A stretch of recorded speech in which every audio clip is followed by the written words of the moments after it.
Buenas tardes, muchachos, y bienvenidos a la decimocuarta clase de nuestro curso de Fundamentos de Metalurgia y Materiales en la parte experimental.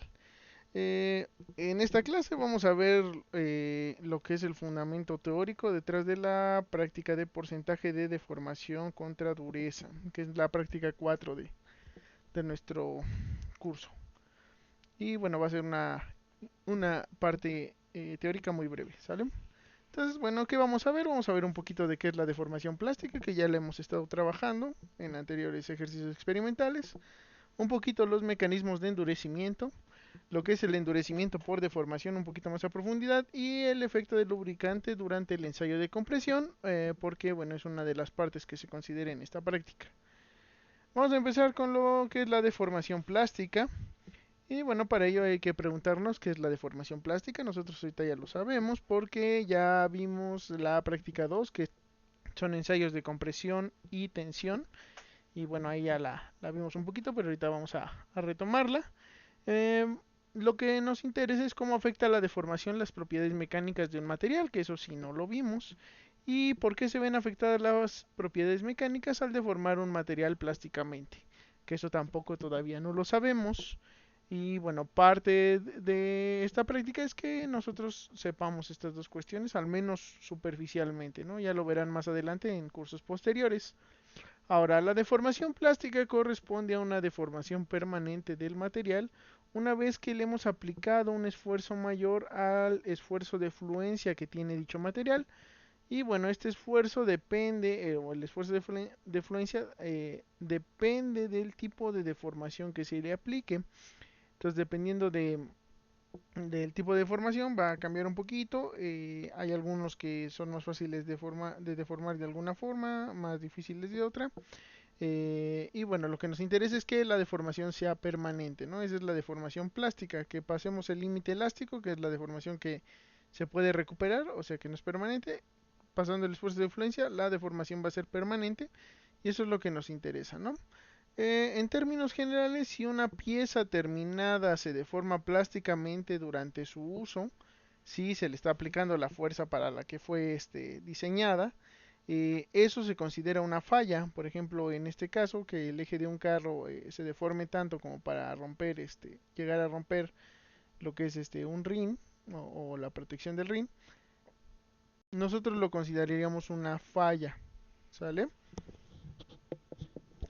Sin embargo, si por ejemplo lo que hicimos fue golpearlo lateralmente, que es para un esfuerzo para el que no está diseñado el eje, no sería tanto una falla, sino que es ya algo provocado. La falla se refiere a que si está trabajando con normalidad bajo las condiciones para las que fue diseñado, se llega a deformar plásticamente, entonces está fallando durante la operación. Si no está fallando, pero ya es una cuestión, es una falla inducida por un mal uso del componente. Entonces, bueno, hay que tener en cuenta eso. Sin embargo, hay veces que sí nos interesa deformar plásticamente un material. Muchos procesos de manufactura requieren justamente que se deforme plásticamente para darle la forma de un producto semiterminado o un producto terminado a dicho material. Este, por ejemplo, es un proceso de trefilado. Entonces va pasando el alambrón de cobre por una serie de dados cada vez de menor diámetro que le van reduciendo el diámetro justamente a lo que es el alambrón para pasar de alambrón a lo que es un alambre, ¿no? Y eso ya usarlo para cablería o para cualquier uso que se le quiera dar, ¿no? En este caso nos interesa que el material se deforme plásticamente y que sea fácil deformarlo plásticamente. En este caso no queremos que se deforme ya plásticamente una vez que se ha dado la forma final al material y bueno, que se deforme sería una falla. Bueno, eso sería con respecto a la deformación plástica. Entonces vamos a ver un poquito lo que son los mecanismos de endurecimiento para lograr comprender el fundamento de la práctica, ¿no?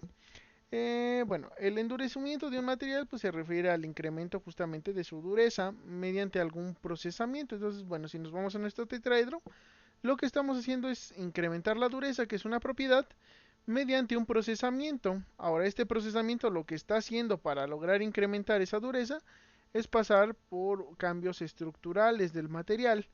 Y bueno, eso a incrementar la dureza pues va a hacer que tenga un diferente comportamiento que le podemos dar otro tipo de usos a esa pieza hecha de un mismo material, ¿no?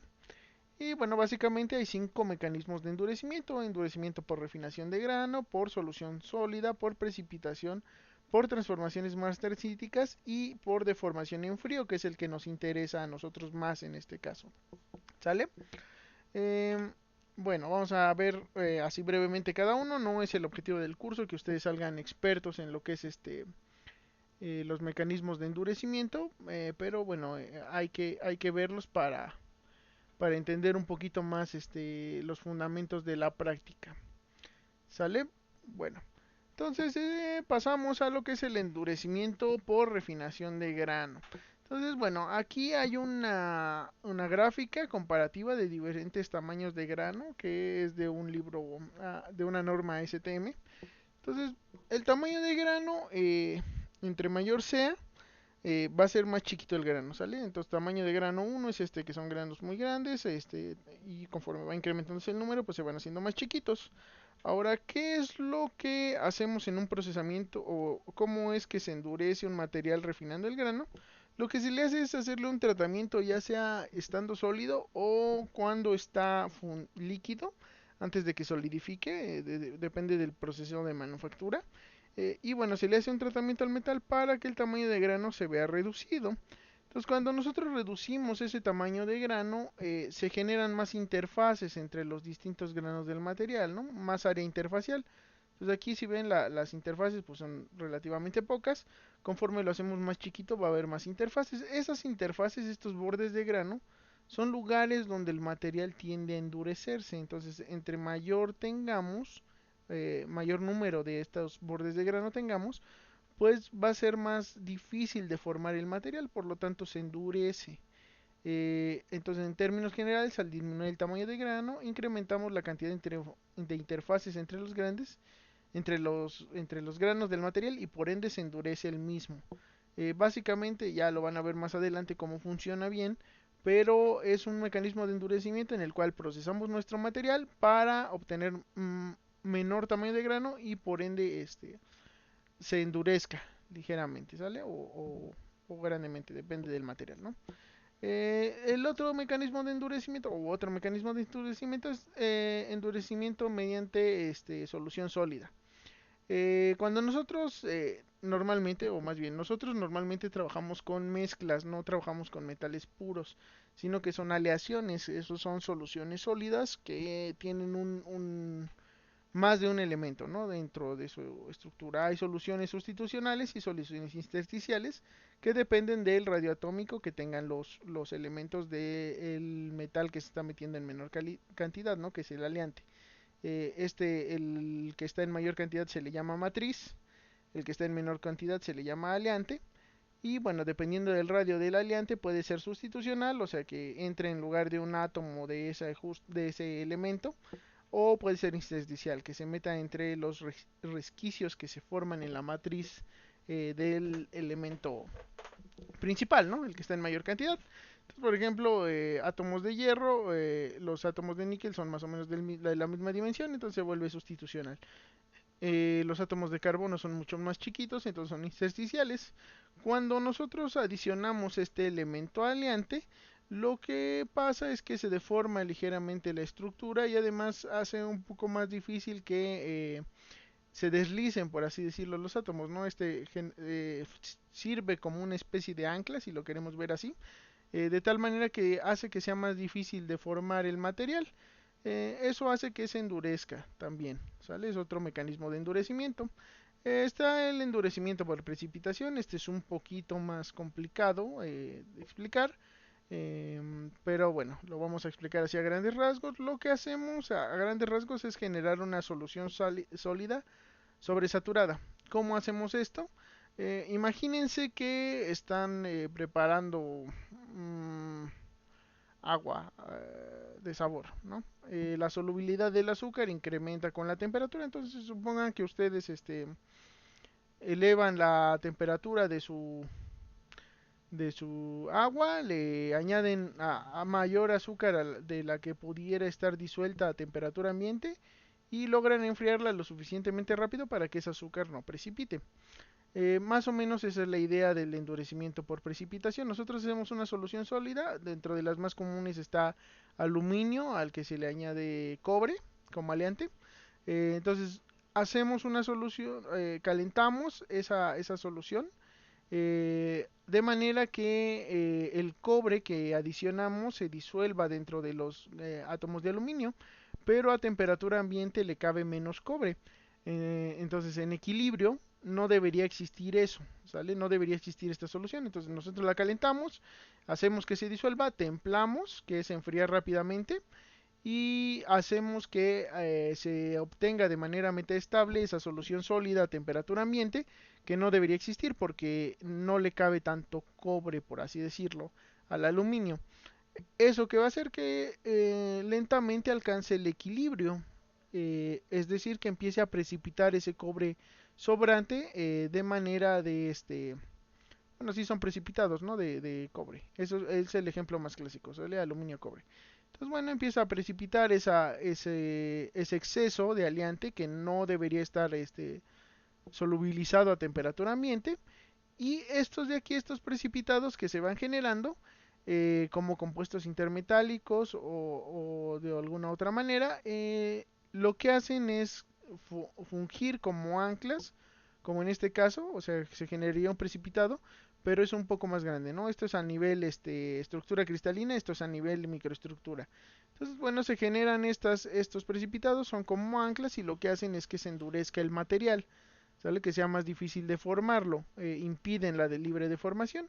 Entonces, bueno, a lo largo del tiempo va precipitando mayor cantidad, llega a un momento óptimo, o sea, empieza a precipitar, son poquitos, son chiquitos, empiezan a formarse más y a crecer un poquito, entonces llega a un endurecimiento óptimo y después se sobreenvejece, ¿no? Estos precipitados empiezan a conglomerar, entonces se vuelven precipitados muy grandes y en menor cantidad, o sea, la densidad ya no está uniforme en todo el material y bueno, empieza a decrecer la dureza que se genera por esos precipitados.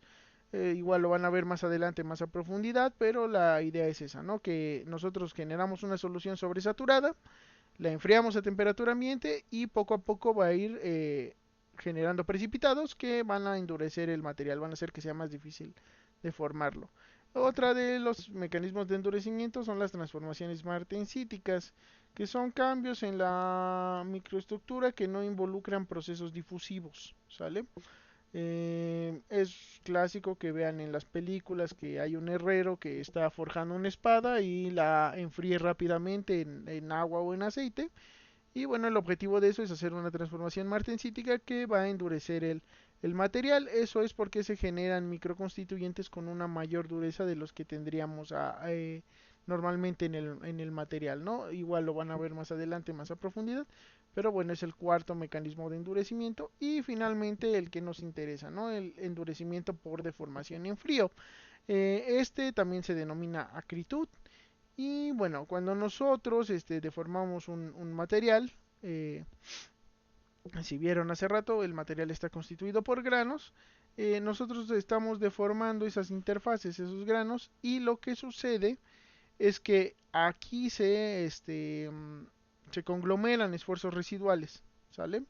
Y esto se debe a un mecanismo que es la generación de dislocaciones dentro del material. Eso lo vamos a ver un poquito más adelante, más a profundidad, pero bueno, básicamente nosotros deformamos, como estamos deformando, hay esfuerzos residuales que se concentran en estos bordes de grano y eso hace que el material se vaya endureciendo.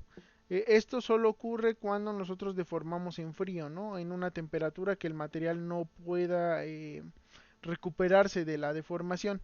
O sea, que el grano no vuelva a nuclear en estado sólido, sino que mantenga esa deformación, ¿sale? Si mantiene esa deformación, entonces va endureciendo. Y bueno, si ven, todos estos mecanismos de endurecimiento son procesamientos que nosotros modificamos la estructura, ya sea a nivel cristalino, a nivel microestructura, para obtener nuevas propiedades y por tanto un comportamiento distinto. Entonces la idea es esa, esta es la primera práctica en la cual van a ver esa relación. Normalmente estábamos viendo solo cómo medir propiedades, aquí vamos a ver cómo un procesamiento va a cambiar esas propiedades, ¿no? La estructura todavía no la vamos a ver, solo vamos a ver procesamiento o propiedades, ¿no? Estamos empezando a relacionar estos dos vértices por ahora, ¿sale? Es como su primero. Ahora vamos a ver un poquito más a profundidad el endurecimiento por deformación. El endurecimiento por deformación, bueno, en que se basa en que nosotros normalmente, bueno, tenemos los metales, los materiales metálicos son materiales cristalinos, ¿sale? Eh, Eso quiere decir que van a tener una retícula muy bien estructurada, muy bien formada de los átomos que lo componen. Ahora, es muy difícil tener un cristal, un monocristal macroscópico, o sea que se pueda ver a simple vista. Por lo tanto, se reintegran como grano, ¿sale? Entonces cada grano es un cristal del material, un monocristal que está orientado de distinta manera. Entonces este, por ejemplo, podría estar hacia acá y este hacia acá. Este a lo mejor horizontal. Entonces cada uno es un cristal que está orientado diferente. Y en la interfase, ¿sale? Eh, Son los bordes de grano, ¿sale? La interfase de esos monocristales. Entonces, bueno, son los granos normalmente solo son visibles mediante el uso de microscopios, siguen siendo muy pequeños. Eh, y bueno, nos referimos a esa estructura que podemos ver a nivel microscopio como una microestructura. Si nosotros podemos llegar a verlos a simple vista, estamos hablando de la macroestructura del material. ¿Sale? Entonces, bueno, difícilmente los cristales son perfectos. Presentan muchas veces dislocaciones, sobre todo en lo que es el borde de grano, ¿sale? Las dislocaciones son defectos en la estructura cristalina, en el cristal del material. También hay otro tipo de defectos, hay defectos puntuales, hay otro tipo de defectos en el borde, pero bueno, ahorita el que nos interesa es que hay un cierto defecto que se llama dislocación, que se da sobre todo en el borde de esos granos, ¿no? Entonces cada grano es un cristal individual que está orientado de diferente manera y de esta manera obtenemos lo que es la microestructura de nuestro material metálico. Debido a que hay estos defectos en los bordes, son lugares donde se concentran esfuerzos dentro del material y bueno, esto implica también que se atacan rápidamente químicamente y eso lo vamos a ver en la práctica 6, que es una zona que se puede revelar fácilmente, ¿no? Pero ya lo vamos a ver más adelante. Entonces, bueno, hay defectos en esos bordes y esos defectos, el que nos interesa ahorita es las dislocaciones, ¿no? Entonces hay dos tipos de dislocaciones, hay dislocaciones de borde y dislocaciones de tornillo, las van a ver en teoría más a profundidad, ahorita lo que nos interesa es que existen. Como pueden verse, pues esta es una dislocación de borde y bueno, sucede porque cuando sometemos nuestro material a un esfuerzo a una tensión, o un esfuerzo, lo que va a pasar es que se va a deformar. Entonces, si esta deformación no es totalmente homogénea, se va a generar este error en la interfase, ¿no? Y este error lo que genera es una dislocación. Entonces, estos errores hacen que una deformación posterior sea más difícil porque ya guarda un cierto esfuerzo residual, o sea, esta estructura que se genera ya no está al equilibrio. Al equilibrio lo que debe generarse es una estructura perfectamente cúbica. Esto ya no es perfectamente cúbico, entonces tiene un cierto esfuerzo guardado. Conforme se va deformando más el material, se generan más defectos. Se incrementa la densidad de dislocaciones y esta densidad de dislocaciones pues va a hacer que sea cada vez más difícil deformarlo porque va a guardar más esfuerzos endureciéndolo. Eh, las dislocaciones de por sí siempre se presentan en los granos, aún sin deformar. O sea, siempre va a haber defectos, ¿sale? En nuestros cristales. Es muy difícil obtener un monocristal perfecto, siempre va a haber defectos. Lo que hacemos al deformarlo es incrementar ese número de defectos y que cada vez tenga un comportamiento diferente. Entre mayor sea la deformación. Entonces, bueno, cuando deformamos el material, el metal plásticamente a una temperatura donde no se recupere, el número de dislocaciones se incrementa rápidamente. Y ese número de incremento y ese incremento hace que se acumulen más esfuerzos y dificulta más la deformación de la estructura, ¿sale? Cristalina, endureciéndolo. O sea, es lo mismo que les acabo de decir, ¿sale? Y bueno, esto se le denomina deformación en frío o endurecimiento por trabajo en frío o acritud, ¿sale? Por ejemplo, está caso que es un acero inoxidable. 304, está a 400 aumentos y la estructura está revelada con ácido clorhídrico. Vean que está deformado a distintas cantidades, ¿vale? Un 10%, un 40%, un 50%. Esta deformación es mediante laminación, entonces esto se refiere a la reducción de espesor de esa placa.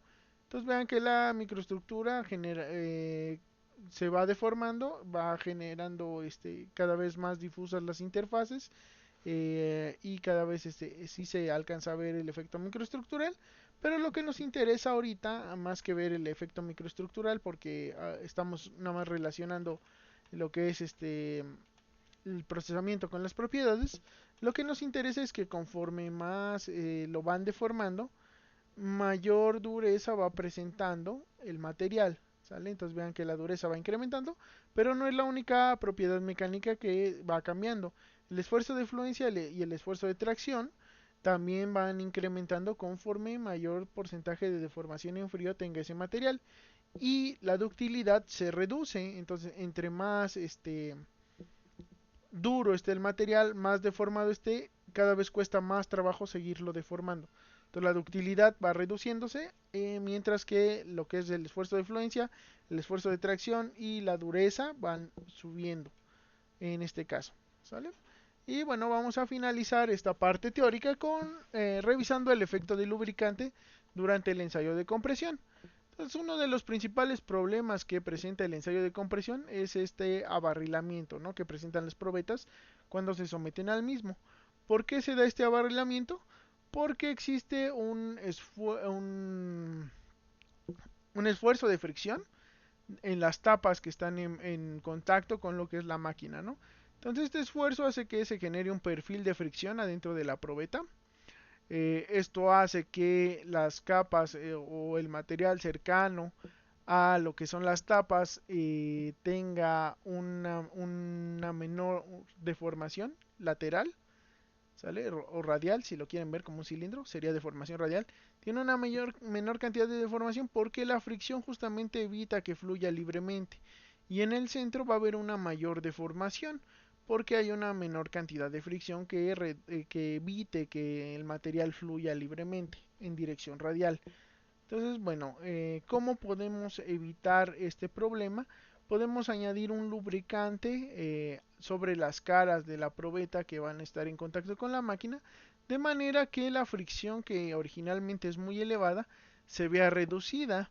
Y cuando no usamos lubricante, que era cuando se generaba la deformación debido a ese exceso de fricción, si nosotros lo usamos, al reducir ese esfuerzo de fricción, la deformación va a ser más homogénea. Entonces, la relación de deformación que hay entre la dirección radial y la dirección axial de este cilindro va a ser muy similar, ¿sale? Entonces, si lo reducimos 10% en altura, muy seguramente se va a incrementar 10% en radio. Esa es la idea, que cuando usamos el lubricante la deformación sea más controlada. Si lo usamos sin lubricante, pues siempre vamos a tener ese abarrilamiento.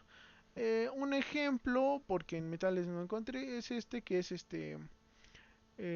la deformación de vidrio a alta temperatura. Es un poquito diferente a lo que estamos hablando. Pero bueno, aquí en este ejemplo usan como lubricante silicio recubierto con grafeno. Entonces el grafeno ayuda a que se abarrile menos el vidrio. Aquí es muy difícil controlarlo porque como es alta temperatura, pues la fluencia del vidrio, la ductilidad del vidrio, pues se ve incrementada, ¿no? Pero reducen justamente ese abarrilamiento potencial que podría reducir y queda un poquito más recta la probeta, ¿sale? Y bueno, si quieren seguir revisando como el tema, pues pueden consultar el Askeland, que es el libro que recomendamos más en esta asignatura.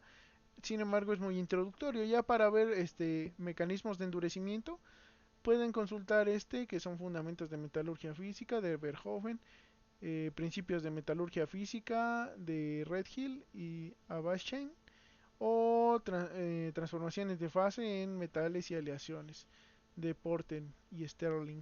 ¿Sale? Cualquiera de esos dos. Estos son como bibliografía para más adelante en la carrera, pero bueno, también es valioso que la tengan ya de una vez, ¿sale? Esta sería como la introductoria, ya viene algo de este tema, pero les digo, viene muy por encima. Y bueno, si quieren ya revisar algo más con respecto a lo que son los esfuerzos residuales o deformación en frío, están estos artículos. O si quieren revisar un poquito del uso de lubricante en ensayo de compresión, pueden resultar estos. Normalmente lo que se hace para evaluar el efecto del lubricante es hacer ensayo de compresión de anillos, no de compresión de cilindros. Entonces van a encontrar mucho más del uso de lubricantes en lo que son compresión de anillos. ¿Sale? En cilindros o barriles, como viene aquí, es difícil encontrar porque normalmente se hace así con anillos, ¿vale? No es tan común hacerlo con el ensayo de compresión tradicional. Y bueno, las normas STM relacionadas con la práctica, pues está la E6, que es la terminología relacionada a los ensayos mecánicos. Está la E18, que es el método de Iruza-Rodwell, porque lo vamos a usar. Y está el E9, que es el método estándar para ensayo de compresión, ¿sale? Serían las normas relacionadas con esta práctica, que son normas que ya trabajamos en dos anteriores, ¿sale? Y bueno, eso sería todo por esta clase. Nos vemos en la siguiente para ver la parte práctica, muchachos. Cuídense mucho. Hasta luego.